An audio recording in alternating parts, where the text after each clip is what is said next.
Thanksgiving holiday version of Football Friday here on News OK Live. I'm Mike Sherman, sports editor of the Oklahoman, joined by my roving band of fellow countrymen and college football coverage team.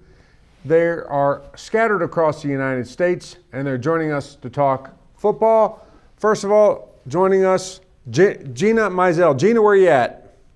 I am currently at my mom's house in Phoenix, Arizona. So thank you, Big 12 scheduling, for scheduling a bye week for this week so I could spend Thanksgiving with my family. So I'm back home in Arizona. OU beat writer Ryan Aber. Ryan, where are you at? I'm about to be on Eastern Avenue next to Crossroads Mall, heading home from Eufaula after Thanksgiving holiday. We should have gotten you a little earlier. You know, Eastern Avenue, Crossroads Mall, not all that exotic. No, not really. Our other OU beat writer, Jason Kersey. Where are you at, Jason? I'm in my backyard. In Norman. And columnist Jenni Carlson. Save us, Jenny. I'm nowhere exotic. I'm sitting on my couch at my house in Midtown-ish Oklahoma City. So there you go. Okay, Gina wins, and we'll start with her. Gina, last night, Texas Tech, the only Big 12 football game there was to watch, and it confirmed what?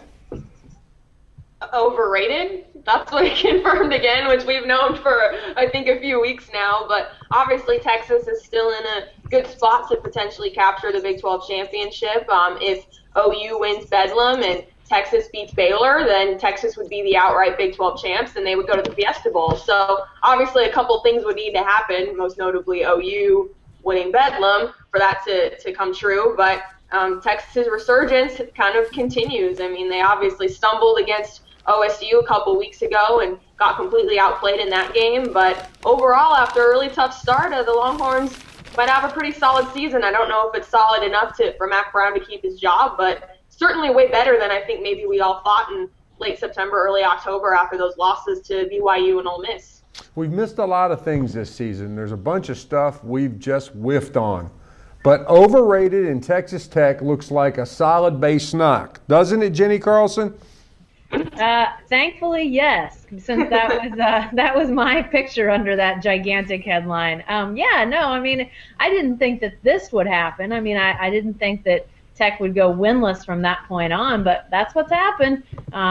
Their offense has not been quite as good, and their defense has been exposed. To me, that was the biggest thing that I felt like could potentially happen, is a defense that looked pretty good was going to suddenly start playing teams that were a whole lot better than Tech had played, and I thought that would really be telling, and clearly it has been. Although I did not expect, like I said, I did not expect a winless Tech after that. Jason, of course, we were referring to our headline, overrated, over Jenni Carlson's column, advancing the OU Texas Tech game. Reports all over the place that your good friend, Texas Tech coach Cliff Kingsbury, passed out 100 copies of the Oklahoman over breakfast to Tech players. We know Bob Stoops was none too pleased with us for that headline. And we also know that through about 3/4 of that game, Tech did not exactly look overrated. What were you thinking in the press box covering that game about us and that headline and the outcome of that game? Well, you know, I picked Tech to win, so I didn't think they were overrated, but I also didn't think there was anything wrong with the headline. It was over Jenni's column, and she made a lot of good points in that column, so I didn't think there was anything wrong with it, and obviously it's turned out to be true, and I couldn't have been more wrong picking Tech to win that game, and I think I picked them to beat OSU the next week too. So I think we all did, Jason. Yeah, that's right. Yeah. So I was on a roll there of picking Tech. So yeah, I mean, but you're right. Throughout that game, I mean, it looked like Tech had a really good chance to win, and I thought they would for a while. So yeah, I mean, it was an interesting day, that's for sure. I was bracing myself for an interesting post-game conversation again in light of that, and it did not come, and the Tech Red Raiders have not won since. However, as you guys alluded to, Mac Brown has sort of rallied the troops. And we've spent a lot of time in the Hangout talking about Mac, as we always do. He's a great subject. But what has happened with Texas? And I wanted to get you guys' feedback on this. Has this made it possible for Mac to A, exit gracefully, or B, keep his job? Brian Aber, let's start with you. Well, I think it's made it possible for him to exit gracefully. Now, I don't know if he will. I think Mac's always been a guy that's been pretty stubborn in his ways, and I think he might dig in his heels a little bit. I think it has opened the door for him to stay at least one more year. It'll be interesting to see with the new AD, though, if they give him that choice or if they decide to wait and let the AD settle in before he has to hire a coach after next year. Jenny, which of these two things are more likely, that he exits gracefully or that he gets another year? You know, right now, I don't know if it's as unlikely as it used to be that he might get another year. Now, something we don't know, and Ryan referred to the new AD, Steve Patterson. You know, we don't know what that relationship is like. Obviously, Mac's in the middle of his season. Steve Patterson just kind of starting to get into the flow of things down in Austin. Have they met extensively? Do they seem to like each other? I mean, we don't know any of that. We don't know sort of where these two guys are in terms of their relationship. So, you know, maybe it becomes obvious to both of them that, you know, this is not a relationship that will work long term, and so they make a switch. I don't know that. I haven't seen anything to that end. But, you know, word I had always heard, you know, even up till a few weeks ago, was that there were a lot of, well, not a lot, but a couple of very big money donors in the Texas fan base that were still behind Mac, still felt like he should be the coach. So if he's still got some big money people behind him, and if the relationship with Patterson's going well, you know, I don't think it's so far-fetched to think he could be around another year. Someone uniquely qualified to talk about Steve Patterson and what he might be thinking or how he might operate is our good friend Gina Mizell. Gina, Arizona State athletic director, a guy who was out there and did some good things in the desert. What do you know about Steve Patterson that might really give us some clues as to what's going to happen to Mac Brown? You know, that's interesting because I honestly don't know too much because he came on after the 2011 season. I think actually he was hired during the 2011 season, and then once Lisa Love, the previous athletic director at Arizona State, was fired, he took over from, he was already working in administration and then was kind of promoted from within essentially. So, yeah, it'll be interesting to see what he does. I mean, he's obviously a Texas alum. He's got lots of family there, so it's not like he's coming in as a complete outsider. He's got roots in Austin, so I'm sure even though he's been at other schools and other places, he's followed Mac's career very, very closely. So I'm sure that, yeah, he's tried to at least establish a relationship right now and to see where that goes. But, I mean, again, like I said before, what if they win the Big 12? What if the crazier things could happen where, I mean, OU could win Bedlam. I'm not saying they will. I think OSU's going to win that game. But what if the Sooners win that game? What if Texas upsets Baylor? And Texas is the Big 12 champs. How can you fire Mac Brown after he wins the league? I mean, it would be crazy. So I think we kind of got to let the next couple of weeks play out to see what happens. But, you know, if he loses to Baylor and they finish second or third in the conference, I think that would allow him to kind of bow out gracefully and to ride off into the sunset, if you will. But if he doesn't do that, if he digs his heels, like Ryan said, I definitely could see an instance where they say, well, you're gone anyway. So it'll be interesting to see what happens, and then it'll be interesting to see who they try to go after moving forward. Of course, Texas and the Longhorns win 40-16 last night. Jason, final word on Mac Brown. Will he be coaching in the Cotton Bowl next year when you get down there to cover OU Texas? I don't think so. I think even if they win the Big 12, I mean, I think obviously that would give him a better chance to come back. But I think winning the Big 12 would give him a chance to bow out gracefully. And I just don't see him coming back. I think that with the new athletic director, I think the momentum from early in the year for a change is pretty strong. And I think it would have taken a lot more than winning a weak Big 12 to justify bringing Mac Brown back. And I don't think that he'll get fired. I think they'll give him a chance to resign. But I don't think he'll be back next year, no. We've made 11 minutes of the Football Friday Hangout and not talked about Bedlam, at least directly, so let's jump in with that. course, OU and OSU, 11 o'clock kickoff next Saturday in Stillwater. And the question I sent out to you guys this morning was, is this have some similarities to Bedlam in 2011? Of course, the kickoff time does not. That was a primetime matchup. This is not. The weakness of the Big 12 probably has some factor on it, but there's a lot of things in common. OSU's at home. OSU's going to be favored, and Jenni, OSU is going to be quarterbacked by a improbable home state product whose popularity couldn't be higher, and that's Clint Shelf. Can he get one more close-up? Can he have one more star-type game and propel the Cowboys to the Big 12 championship? Oh, I definitely think so. Now, I think it was Gina, although it might have been our other OSU beat writer, John Helsley, that said this earlier this week. I'm not sure that we can expect him to have another performance like he had against Baylor. I mean, that was a historic performance. That was one of the best that we've ever seen out of a Cowboy quarterback. But I think we can expect him to play well against the Sooners. I think that, obviously Oklahoma is going to try to take away something, probably the OSU run game, probably going to try to do to OSU what they did to Kansas State and force the Cowboys into passing downs, which puts the pressure on Clint Shelf. But, he's shown that he's improving and getting more comfortable. I'm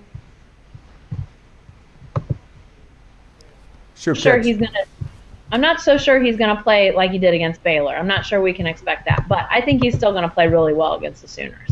Gina, before we turn the page on that Baylor game, it's worth looking back at the first pass he threw of the night, a pass that looked incredibly like something Eli Manning threw late in the fourth quarter of a Super Bowl to Mario Manningham. In fact, it looked like the exact same route, a pass from his own end zone, a nice over-the-shoulder catch by Charlie Moore, and really set the tone.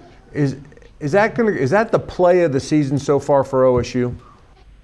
I think it's definitely one of them. I mean, when you look back on it, and yeah, you're absolutely right. They just come up with a huge defensive play, obviously after Bryce Petty slipped right near the goal line and Shock Linwood fumbled. And so I think maybe Mike Yurcich was trying to just build on that momentum that they had in creating that turnover. And rather than give the ball to Desmond Rowland and let him kind of maybe get a couple yards to get out of your end zone, it's like let's get back and let's sling it. And Charlie Moore came up with a great catch and obviously kept one foot in bounds and really got him out of the shadow of their own end zone.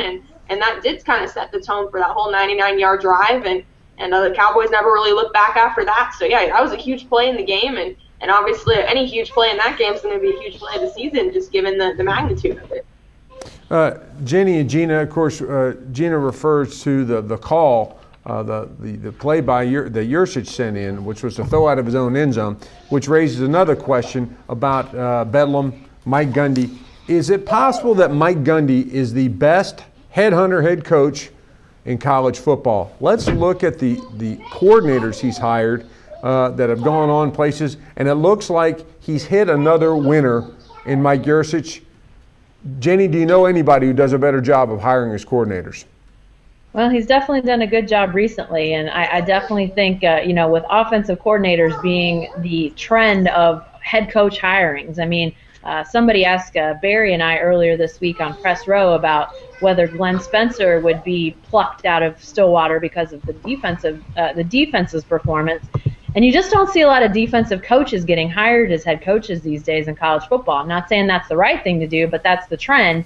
And so you got to say, Mike Yurcich is likely the next guy to be taken off that OSU staff. Now, I'm not sure it happens right away. I'm not sure you can think he'd make the jump to a Division I head coaching candidate in his first year in Division I. But he's clearly made a huge growth. I mean, Gina and I have referred several times to our car ride back from Morgantown, West Virginia to Pittsburgh after that loss and the conversations we had then and how weird it is to think that was this season. They've changed so much. And Mike Yurcich, that was one of the things we talked about, was that he was going to have to get better, and he has gotten better. I think this whole Cowboy team has really evolved, and you can clearly say he's one of the guys that has stepped his game up too. Gina, you detailed this a lot in your story for, I lost track of the week, but it was Wednesday. Wednesday, that's right, Wednesday. And Yurcich's development, the offense's development, answering all the questions.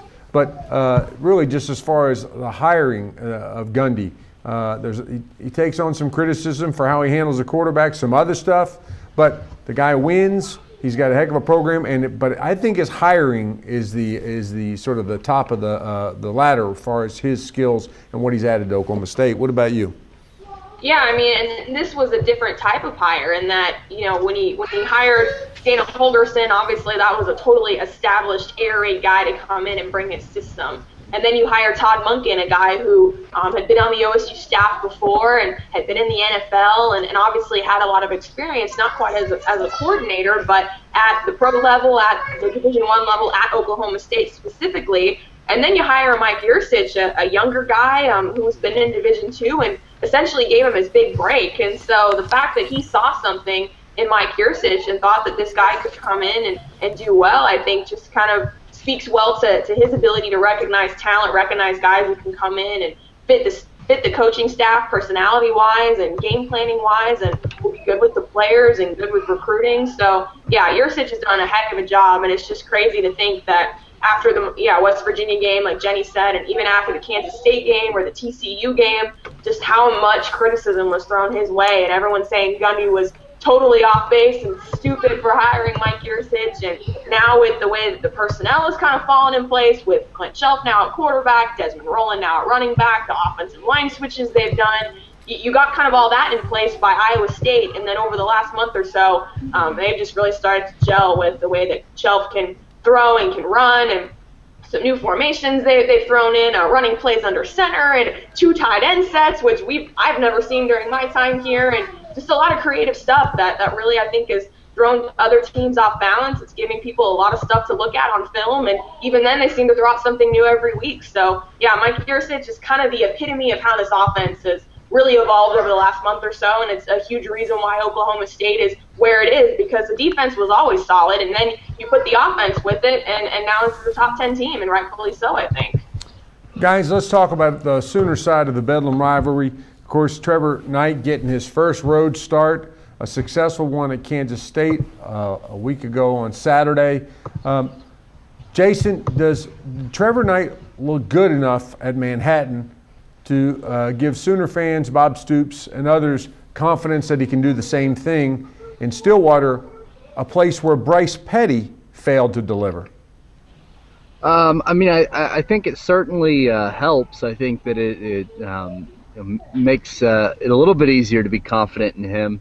The fact that he went to a pretty tough place in tough weather and was able to get the win and play well. But I do think OSU is a different animal, and I think Stillwater's a different animal, and Bedlam, a big rivalry game. So I think it might be a little bit of a leap to say that because of Kansas State, he's going to be good enough to go win in Stillwater. But, I definitely think it helps. Ryan, I was looking at that kickoff time announcement, the 11 o'clock kickoff, and I was thinking sort of who benefits from this. Certainly not people who want to go to Stillwater and sort of get build up for the game. But I'm wondering if Trevor Knight might be one of the big beneficiaries. It's not a night game. The paddle people will just sort of be waking up. It doesn't really seem like it'll be as raucous of a situation. Can Trevor Knight deliver up there? Can he put together another good performance on the road? I think there's a good chance he does. Now, there will be some of that edge taken off the Stillwater crowd with it being an 11 a.m. kickoff. You're not going to have the all-day tailgating and getting pumped up for this game.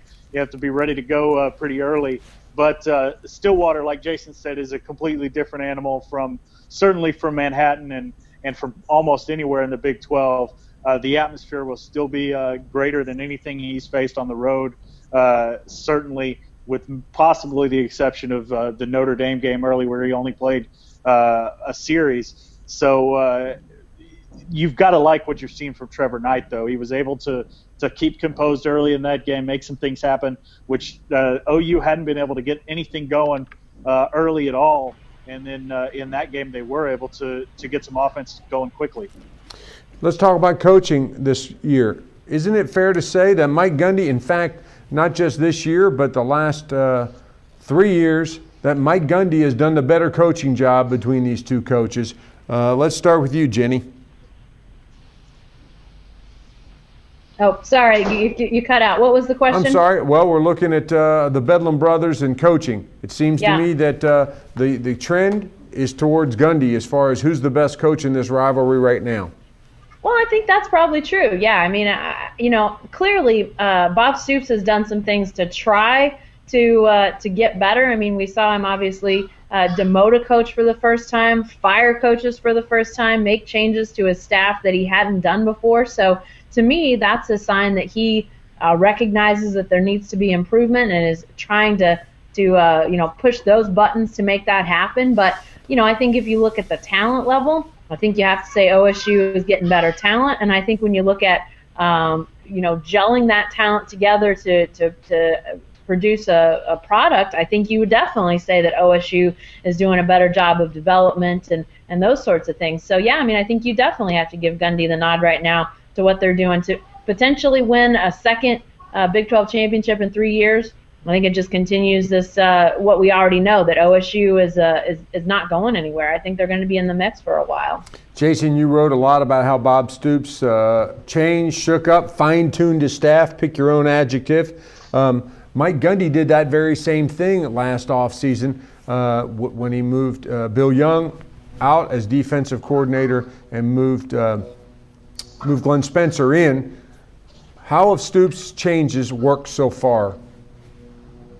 Well, I think they've worked well. I think Bill Bedenbaugh and Jerry Montgomery have both done a really good job this season, and I think we're starting to see the impact they're having on the recruiting trail. Jay Norvell told me earlier this year that it takes a year for new coaches to really start to get in with coaches around here and recruiting and the players. And right now for the 2015 signing class, they've got four-star commits, and they're all offensive and defensive linemen. So I think we're starting to see the impact there that they're having. I think Jay Boulware's kind of been up and down as special teams coordinator. I think they've done some really good things, and they've done some things that haven't been so good. But I think that it was still a good hire. And then you look at Mike Stoops. I think, for all the criticism Mike Stoops faced last year, this might be one of his best performances as defensive coordinator this year, considering all the injuries to key players and the fact that they've gotten young guys ready to go and play well. So I mean, I think that the changes Bob has made have really worked out for the best for the most part. Gina, let's go to the change that Gundy made, the big one. We talked about it, Glenn Spencer to defensive coordinator in place of Bill Young. The results, they're right there for you. The Oklahoma State Cowboys are playing championship defense. First time we really can say that. They were getting championship-level turnovers before, but now, as far as getting stops and all that, was Glenn Spencer an inspired hire, or was it in some ways the right move at the right time with so many seniors coming back? I think a little bit of both. Mike Gundy even said in the spring, right after the change had been made, that he didn't really believe that a full overhaul was needed, and if that was the case, he would have fired the whole defensive staff, and obviously that didn't happen. So he just felt like this group kind of needed a little bit of a spark and a little bit of a change, and obviously a change in style of play, which we're starting to see with how those cornerbacks are playing, and Justin Gilbert, a perfect example of that. But you're absolutely right in that it's a good group coming back, or that's on the field right now for Oklahoma State with 8 senior starters plus Tyler Patman, who's been a part-time starter this year, and he's obviously a postgraduate transfer. So a ton of senior experience, a ton of really good players on this defense. When you look at Calvin Barnett and Sean Lewis and Caleb Levy and Gilbert and Daytwan Lowe, and the list kind of goes on and on. So I'll be really interested to see how Glenn Spencer does next year when this defense really kind of goes through a rebuilding process. Now, they do have some good pieces coming back, guys like James Castleman and Ryan Simmons and Kevin Peterson, Lindell Johnson, but it's going to be a different type of task for Spencer. So I do think it's a little bit of a combination of things, but this defense clearly has benefited from the way that they've kind of schematically changed and changed their philosophy. So if Bill Young had still been around, I think this still would have been a decent defense just because of the experience coming back. But certainly what Glenn Spencer has installed has made a huge difference just in attitude-wise and in philosophy and their scheme as well. Guys, let's wind up by taking a sneak peek ahead to Bedlam. Some big college football games, of course, this week that you guys will get to sit back and watch instead of cover. You'll see a lot more football than you normally see on football Saturday. But looking ahead to Bedlam, it seems like more than likely the Cowboys will be favored, maybe by as much as a touchdown, maybe more. Jenni, I want to start with you. What would you say the big thing would have to happen for there to be the upset next week in Stillwater? Well, I think Oklahoma's going to have to get great play out of Trevor Knight. I think they're going to have to be able to run and throw the ball, which we've seen them be able to run the ball pretty effectively regardless of who's back there. Obviously, Knight gives them a different dimension with his feet, but I think Oklahoma State's defense is too good to think that they can just pound the ball and win that game. I think Trevor Knight's going to have to make some throws. I think he's going to have to make probably some touchdown throws for them to win this game. So to me, it all comes down to his arm. Yeah, he's going to make some plays with his feet. I have no doubt of that. I think Brennan Clay could have a really big game. He's obviously going to be playing a lot more after we know now Damian Williams being kicked off the team. But I think it's got to be Knight's arm and throws that he makes against the Cowboys. Gina, is there any reason to believe that a running quarterback, a more running threat from OU, could be a bigger cause for concern for the Cowboys? As we said last week, Bryce Petty really wasn't able to do much unless we want to count the time he tripped over the yard mark on the way into the end zone. Does a running Trevor Knight concern the Cowboys? Perhaps maybe a little bit. I mean, give Bryce Petty credit on that play, even though he tripped at the goal line. That was still a 30-yard run, give or take. So obviously they found something there that worked. But, I mean, some running quarterbacks have given the Cowboys trouble at times. Daniel Sam's had a really good game, now almost 2 months ago. Sam Richardson up at Iowa State was able to do a couple things with the zone read. So, the running quarterback has made a couple plays against this defense, but Bryce Petty obviously kind of besides that one play wasn't as big a factor with his legs as maybe we would have thought. He wasn't as big a factor with his arm obviously either. So, again, that's going to be a big game for those linebackers, and a guy like Sean Lewis has been asked to spy the opposing quarterback sometimes, so he might be a guy who needs to have a big game, but so it'll certainly be part of the game plan, I'm sure, for the Sooners, but I'm with Jenni. I think he's got to make plays with his arm in order for the Sooners to pull the upset here. And for the Cowboys, I think this sounds super cliche, but I think if the Sooners can force Clint Shelf into some bad throws, and he's thrown a couple poor interceptions so far this season, he's gotten better at that. But if the Sooners can force some turnovers and put themselves in good field position for Trevor Knight in that offense, then maybe this game gets interesting. But I certainly like the Cowboys in this game, at least right now. But you never know in a rivalry game, so it should be fun. Ryan, in about 15 seconds, what's the Sooners' upset recipe? I think either Jalen Saunders or Sterling Shepard have to have a great game. They need to develop stuff with Trevor Knight. They did it last week, especially with Jalen Saunders, but they've got to keep doing forward because they've got to get something going through the air in order to upset Oklahoma State. Jason, flip it over to close on the other side of the ball. What do the Sooners have to contain, absolutely have to contain in the Oklahoma State offensive attack to pull one off in Stillwater? Well, I think they've done a pretty good job against the run most of the year. We saw Tyler Lockett and Jake Water sort of expose them in the past game, but I think having Aaron Colvin healthy with a week off will help. So I think that containing the run will be really important against this offense. But I think they're going to have help from OU's offense, and that's what they didn't have against Baylor, and it turned a really good performance by that defense into a blowout. Thanks, guys. That's all for this edition of the Football Friday Hangout on News OK Live, but you can stay with the best coverage team every day in News OK and every morning in the Oklahoman.